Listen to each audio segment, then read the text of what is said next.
नमस्कार दोस्तों, मैं सुनील कुमार बिनल इन्फोटेक सेंटर में आपका स्वागत करता हूं। अगर अभी तक आपने मेरे चैनल को सब्सक्राइब नहीं किया है तो प्लीज सब्सक्राइब कर लें और उसके पास में बने हुए बेल आइकन को प्रेस करें, जिससे कि जो भी नए वीडियो ऐड करूं या जो भी नए वीडियो डालूं तो उसका नोटिफिकेशन आप तक पहुंच सके। और अगर अभी तक आपने मेरे वीडियोस को लाइक नहीं किया है तो प्लीज लाइक कर दें। उसके अलावा मेरे वीडियोस को ज्यादा से ज्यादा शेयर करें, जिससे कि ये नॉलेज सब तक पहुंच सके। तो चलिए वीडियो को स्टार्ट करते हैं। आज मैं आपके सामने एक नया वीडियो लेकर आया हूं, जिसके अंदर आपको बताने वाला हूं कि टैली के अंदर कंपनी क्रिएट कैसे करें। टैली के अंदर कंपनी क्रिएट करने के लिए सबसे पहले आपको टैली को ओपन करना है। ओपन करने के बाद आपके सामने कुछ इस टाइप का इंटरफेस शो करेगा। इस इंटरफेस के अंदर आपको दो ऑप्शन मिलेंगे, एक तो मिलेगा एक्टिवेट योर लाइसेंस और दूसरा मिलेगा वर्क इन एजुकेशनल मोड। दोस्तों, आपको मैं बताना चाहूंगा कि अगर आप टैली का यूज करना चाहते हैं तो टैली का यूज करने के लिए आपको टैली का लाइसेंस लेने की आवश्यकता होती है। अगर आपके पास टैली का लाइसेंस नहीं है और अगर आप सीखना चाहते हैं टैली को, तो उसके लिए कंपनी ने आपको एक मोड प्रोवाइड किया है जिसका नाम है वर्क इन एजुकेशनल मोड। तो यहाँ पर वर्क इन एजुकेशनल मोड पर आने के लिए आपको डायरेक्टली डब्ल्यू प्रेस करना है या फिर आप एरो की से भी नीचे या ऊपर जा सकते हैं। वर्क इन एजुकेशनल मोड में सारी एंट्रियां कर सकते हैं, लेकिन इसमें सिर्फ डेट चेंज नहीं कर पाएंगे। हर महीने की फर्स्ट डेट, सेकंड डेट और हर महीने की लास्ट डेट, चाहे वो यानी कि 30 का महीना हो चाहे वो 31 का महीना हो, सिर्फ 3 ही डेट अपन एंटर कर पाएंगे। उसके अलावा वर्क इन एजुकेशनल मोड में और कोई चेंजेस नहीं है। और अगर आप लाइसेंस ले लेते हैं तो उसका हमें ये फायदा मिल जाता है कि अपना टैली का जो कंपनी है वो अपने को क्या करती है, एक सर्वर प्रोवाइड करवा देती है, जिससे कि आप कोई भी आपको कोई हेल्प की आवश्यकता होती है तो आप वहां से हेल्प ले सकते हैं। तो चलिए अपन बात कर रहे हैं वर्क इन एजुकेशनल मोड पर कंपनी क्रिएट करने की। तो यहाँ पर मैं वर्क इन एजुकेशनल मोड पर एंटर करता हूँ। एंटर होने के बाद आपके सामने कंपनी इन्फो का पैनल खुलेगा, जिसके अंदर देखिए यहाँ पर शो कर रहा है select company, log in as remote user, create company, backup, restore. तो यहाँ से अपन यूज करेंगे क्रिएट कंपनी। यहाँ पर जैसे ही आप क्रिएट कंपनी का ऑप्शन यूज करेंगे तो यहाँ से अपन कंपनी क्रिएट कर सकते हैं। लेकिन अगर मान के चलिए आपने पहली बार अगर आपके कंप्यूटर में टैली इंस्टॉल किया है, तब जाकर आपके सामने कुछ ये इंटरफेस शो करता है। अगर आपने पहले से ही दूसरी कोई कंपनी क्रिएट कर रखी है और उसके अंदर आपके सामने ये वाला इंटरफेस शो नहीं करेगा, तो उसके लिए आपको कुछ अलग इंटरफेस शो करेगा। उस वहां पर आपको Alt+F1 प्रेस करना है। तो चलिए यहाँ पर अपन क्रिएट कंपनी वाले ऑप्शन पर जाकर एंटर प्रेस करते हैं। तो यहाँ पर अपने पास कंपनी क्रिएट करने के लिए इंटरफेस शो हो जाएगा। इसके अंदर आप अपनी कंपनी को क्रिएट कर सकते हैं।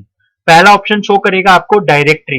डायरेक्टरी का मतलब ये हुआ कि जो अपन यहाँ पर कंपनी क्रिएट करने वाले हैं वो कंपनी किस जगह पर जाकर सेव होने वाली है। तो यहाँ पर अपने को डायरेक्टरी शो कर रहा है सी के बाद यूजर, पब्लिक, tally.erp9, फिर डेटा। जैसे मैं यहाँ पर देखिए अपने माई कंप्यूटर में चलते हैं और माई कंप्यूटर में चलते हैं सी फोल्डर में। सी फोल्डर में जाने के बाद यहाँ पर देखिए मैं आ जाता हूँ सी फोल्डर में। सी फोल्डर में जाने के बाद आपको जाना है यूजर में। यूजर के अंदर जाना है आपको पब्लिक में। पब्लिक में जाना है tally.erp9 और यहाँ पर आपको मिलेगा डेटा। इस डेटा के अंदर जाकर आपकी कंपनी सेव होने वाली है। अगर आप कंपनी को डिलीट करना चाहते हैं तो यहाँ से आप आकर और यहाँ से आप कंपनी को डिलीट कर सकते हैं। तो चलिए अपन बात कर रहे थे उसके बाद डायरेक्टरी अगर आप चेंज करना चाहें तो आप यहाँ पर चेंज भी कर सकते हैं। तो चलिए अपन उसके बाद आपसे पूछता है नेम। तो यहाँ पर आपको आपकी कंपनी का नाम लिखना है। जो भी आपकी कंपनी का नाम होगा वो आप यहाँ पर लिखेंगे। जैसे मैंने लिख दिया XYZ प्राइवेट लिमिटेड। उसके बाद एंटर प्रेस करना है। एंटर प्रेस करने के बाद आपसे पूछता है मेलिंग नेम। तो यहाँ पर जो भी आपने यहाँ पर ऊपर नाम रखा है वो सेम टू सेम यहाँ पर मेलिंग नेम भी आ जाएगा। और उसके बाद यहाँ पर आपको एड्रेस पूछेगा, तो यहाँ पर आपको कंपनी का एड्रेस डालना है। तो आप यहाँ पर कंपनी का एड्रेस एंटर कर देंगे। जैसे मैंने यहाँ पर एड्रेस एंटर किया, तो यहाँ पर मैंने यहाँ पर एड्रेस एंटर कर दिया 46 न्यू लोहा मंडी रोड जयपुर, और उसके बाद में एंटर करेंगे। तो एंटर करने के बाद आपसे पूछेगा कंट्री, तो यहाँ पर आपकी कंपनी जिस कंट्री के अंदर अवेलेबल है उस कंट्री को आप यहाँ पर राइट साइड में देखिए, यहाँ पर लिस्ट कंट्रियों की लिस्ट शो करेगा। तो यहाँ से आपको अपनी कंपनी का जो भी कंट्री होगी वो यहाँ से आपको कंट्री सेलेक्ट करनी है। तो जैसे अपनी कंट्री है इंडिया, तो यहाँ पर आप टाइप भी कर सकते हैं IN। तो जैसे मैं यहाँ पर IN टाइप करता हूं, तो यहाँ पर IN से रिलेटेड देखिए यहाँ पर ब्लू कलर में शो हो रहा है इंडिया और इंडोनेशिया। तो यहाँ से अपन सेलेक्ट कर सकते हैं इंडिया को, एंटर। उसके बाद आपसे पूछता है स्टेट, तो यहाँ पर आप अपना जो स्टेट है वो है राजस्थान। तो यहाँ पर उस स्टेट को सेलेक्ट करना है जिस स्टेट में आपकी कंपनी है। तो यहाँ पर अपन बात कर रहे हैं राजस्थान की, तो यहाँ पर अपन सेलेक्ट कर लेते हैं राजस्थान, एंटर। उसके बाद आपको यहाँ पर पिन कोड एंटर करना है। तो यहाँ पर मैं पिन कोड एंटर कर देता हूँ 302013। उसके बाद यहाँ पर आपको फोन नंबर एंटर करना है, तो आप यहाँ पर फोन नंबर एंटर कर सकते हैं 0141। उसके बाद आपसे पूछेगा मोबाइल नंबर, तो यहाँ पर अपन मोबाइल नंबर एंटर करेंगे। उसके बाद आपसे फैक्स नंबर पूछेगा, तो अगर आपके पास फैक्स नंबर है तो फैक्स नंबर आप एंटर कर सकते हैं। उसके बाद आपसे पूछेगा ईमेल आईडी, तो आप यहाँ पर ईमेल आईडी एंटर कर सकते हैं। और उसके बाद आपसे पूछेगा वेबसाइट, तो आप यहाँ पर वेबसाइट भी एंटर कर सकते हैं। तो यहाँ पर मैं जल्दी जल्दी इनको एंटर कर लेता हूँ।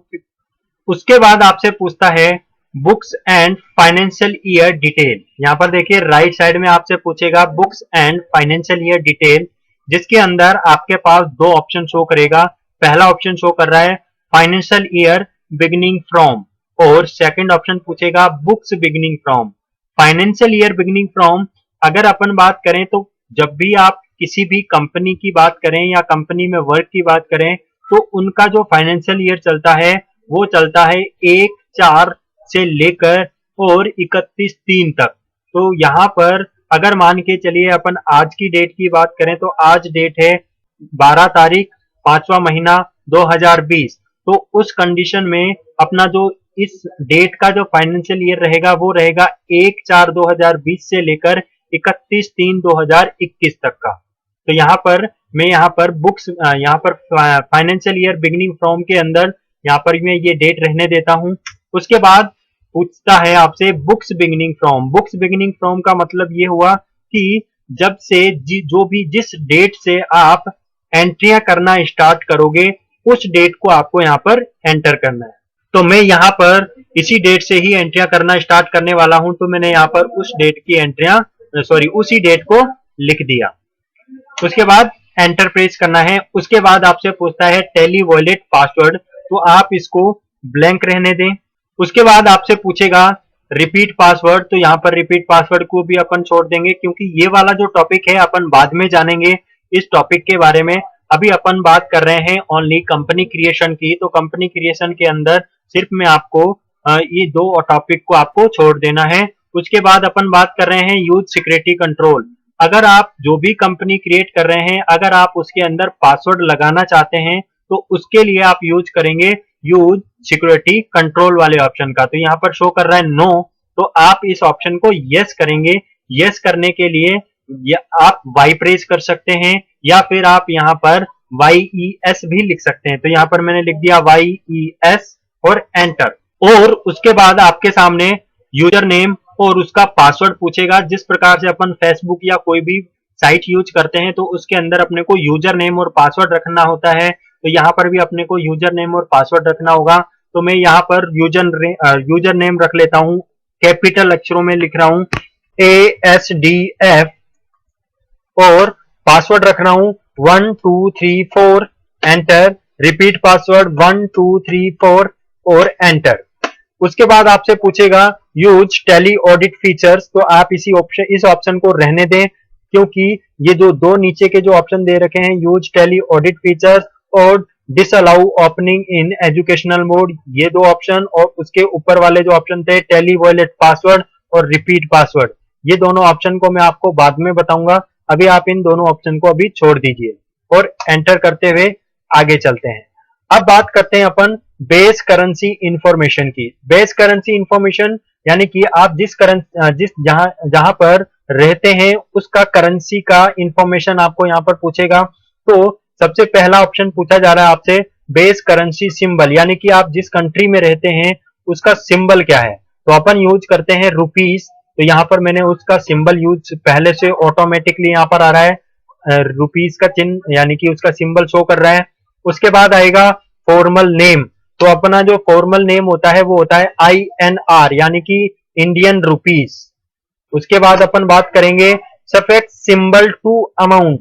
यहां पर आपसे पूछेगा कि अगर आप जो भी अमाउंट शो होगा उस अमाउंट के साथ में उस सिंबल का यूज करना चाहते हैं या नहीं करना चाहते। कैसे, उसके लिए मैं आपको बता देता हूं। जैसे मैंने यहाँ पर देखिए लिखा हुआ है RS और उसके बाद लिखा 100, तो यहाँ पर ये जो 100 लिखा हुआ है ये तो अपना अमाउंट हो गया, और उसके साथ में ये जो RS लिखा हुआ है ये क्या हो गया, अपना सिंबल हो गया। तो क्या आप इस अमाउंट के साथ में इस सिंबल को रखना चाहते हैं? तो अगर आप रखना चाहते हैं तो आपको यहाँ पर यस करना है, अगर आप नहीं रखना चाहते तो आपको यहाँ पर नो रखना है। उसी प्रकार से नेक्स्ट ऑप्शन पूछेगा आपसे add space between amount and symbol. तो यहाँ पर देखिए ये जो अमाउंट है और ये अपना सिंबल है, तो क्या इन दोनों के बीच में, यहाँ पर इन दोनों के बीच में ये जो जगह अपन ने छोड़ी है इसको अपन बोलते हैं स्पेस। तो क्या इन दोनों के बीच में स्पेस होना चाहिए या नहीं होना चाहिए? अगर आप स्पेस को रखना चाहते हैं तो उसके लिए आपको इसको यस कर देना है, अगर आप इसको नहीं रखना चाहते तो उसको आपको नो कर देना है। उसी तरह से सो अमाउंट इन मिलियन, अगर आप अपने अमाउंट को अगर आप मिलियन या बिलियन में शो करना चाहते हैं तो आप यहाँ पर मिलियन या बिलियन शो कर सकते हैं, जैसे 1 मिलियन और 1 बिलियन। तो यहाँ पर अपन मिलियन एंड बिलियन के अंदर आप इस डेटा को रख सकते हैं। उसके बाद अपन आगे बढ़ते हैं।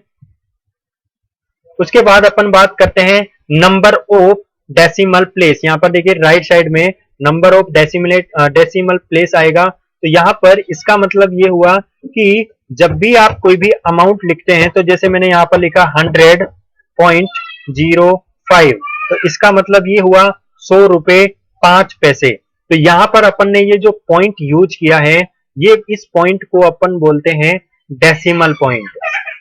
तो यहाँ पर आपसे ऑप्शन पूछेगा कि यहाँ पर नंबर ऑफ डेसिमल प्लेस यानी कि कितने नंबर्स के बाद डेसिमल प्लेस का यूज करना है। तो यहाँ पर मैं यूज करना चाहूंगा 1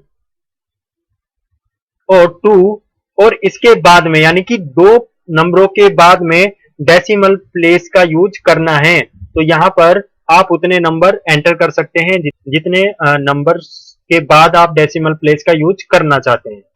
उसके बाद आपसे पूछता है word representing amount after decimal. इसका मतलब ये हुआ कि ये जो पॉइंट के बाद की जो संख्या है इसको आप किस में शो करते हैं। वो अपने लिए देखें, यहाँ पर पॉइंट के पहले की जो संख्या है वो रुपीस के अंदर है और पॉइंट के बाद की जो संख्या है वो पैसे के अंदर है। तो यहाँ पर अपन इसके अंदर रखने वाले हैं पैसा, तो यहाँ पर बाय डिफॉल्ट पैसा लिखा हुआ आ रहा है। उसके बाद बात करते हैं अपन number of decimal place for amount in word. यहाँ पर जब आप कोई भी अमाउंट, ये तो अपन ने जो अमाउंट लिखा है ये नंबर्स के अंदर लिखा है, अगर आप इसी अमाउंट को वर्ड्स के अंदर लिखते हैं तो वर्ड्स के अंदर लिखने के बाद जो अमाउंट शो होना चाहिए पॉइंट के बाद वो कितनी संख्याओं शो होनी चाहिए। तो यहाँ पर अपन ने पहले 2 रखी हैं तो उसके पॉइंट के बाद 2 ही संख्याएं शो होनी चाहिए। तो इसलिए मैंने यहाँ पर क्या किया, 2 प्रेस किया और उसके बाद आपको एंटर करना है और उसके बाद वापस से पूछेगा आपसे एक्सेप्ट यस और नो। यस करने के लिए आप वाई प्रेस कर सकते हैं, नो करने के लिए एन प्रेस कर सकते हैं, यस करने के लिए आप डायरेक्टली एंटर बटन भी प्रेस कर सकते हैं। तो जैसे ही अपन एंटर बटन प्रेस करेंगे तो आपसे पूछेगा आपका यूजर नेम और पासवर्ड। तो मैंने यहाँ पर यूजर नेम रखा था ASDF और पासवर्ड रखा था 1234। तो यहाँ पर देखिए अपनी कंपनी क्रिएट हो गई। तो यहाँ पर देखिए अपने को करंट पीरियड शो करेगा 1/4/20 से 31/3/21 तक। तो यहाँ पर मैं अपन ने ये फाइनेंशियल ईयर रखा था और यहाँ पर देखिए अपनी कंपनी का नाम आ गया और यहाँ पर अभी तक अपने कोई भी वाउचर एंट्री नहीं करी है, इस कारण से यहाँ पर अपने को कोई भी लास्ट एंट्री का शो नहीं कर रहा है। तो अगर मैंने आपको पहले बताया था कि अगर पहले से कंपनी क्रिएट होगी तो उसके बाद आपके सामने वो जो फर्स्ट इंटरफेस शो हुआ था वैसा शो नहीं होगा, तो आपके सामने ये वाला इंटरफेस शो होगा जो अपने को शो कर रहा है गेटवे ऑफ टैली। तो यहाँ पर आपको खड़े होकर प्रेस करना होगा Alt प्लस F1। जैसे आप Alt प्लस F1 प्रेस करेंगे तो यहाँ से आप कंपनी को क्रिएट कर सकते हैं। तो चलिए बस आज के लिए इतना ही, धन्यवाद।